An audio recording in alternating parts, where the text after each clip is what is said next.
دەستپێکی دەخوازم بێژم ئەف جیڤێنژی هات دەرخستن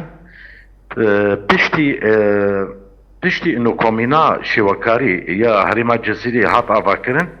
ئەف نیزی سێ مەه ئەف کۆمین ئاوا بووە شێوەکارە وەک ئەم دزانن vê şoreşa dest pê kir sazî ava dibûn beş ava dibûn komîn ava dibûn bi rastî ya ku ava nebû bû komîna me ya risim bû ev şêwekarê me jî nêzîktiya wana ji hev re gelekî dûrî hev bû kengî ji hev re dihatin dîtin dema ku me haziriya pêşengehekî dikir dema pêşengehê hevdû didîtin piştî wêna dîse dûrî hevdû diketin bi rastî em bê tevçan درونشتنê xwe de di civînê xwe de wek kirine biryar û komîna resim jî ava dibe kantona Cezîrê em li ver şêwekarê xwe xwedî derkevin lêno ev çendê sala bi rastî ev şêwekarê me jî belewela bûbûn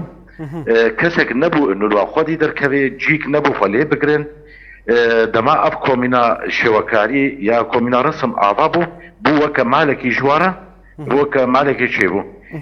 ana rasta komîna sê meh çêbû hê jî em di merhela tasîzê de ne gelek xwestekê vê komînê jî hê tên xwestin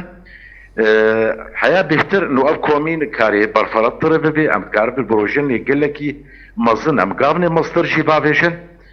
piştî komîn ava bû hat xwestin û ser xwesteka ve şêwekara em li we xwedî derkevin em civînekî ji war çê bikin ev çendê salaya yanî gelek xwestek gelek nerînê we hemû kom bûbûn di hundirê we de di 25 mehê de ev civîn meldar xist li nava da Mihemed Şêxo ya çand û huner hejmarekî gelekî mezin şêwekarê me herêma Cezîrê jî hazir bûn me gelekî li we hesan li xwestekê we ji bo gelek ji wana mesela birojinê we hebû ji bo pişirojî em çi bikin em çi nekin civîna me jî 3 saeta dom kir civîna me jî 3 saeta dom kir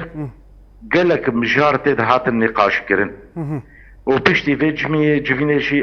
ew mijarê ku hatin vekirin û hatin nîqaşkirin rêveberî jî wê di berçavre derbas bikin gelek ji wa tişta demek nêzik da wê ser vê sekinandin encarnê xweş wê jê lê nesnandin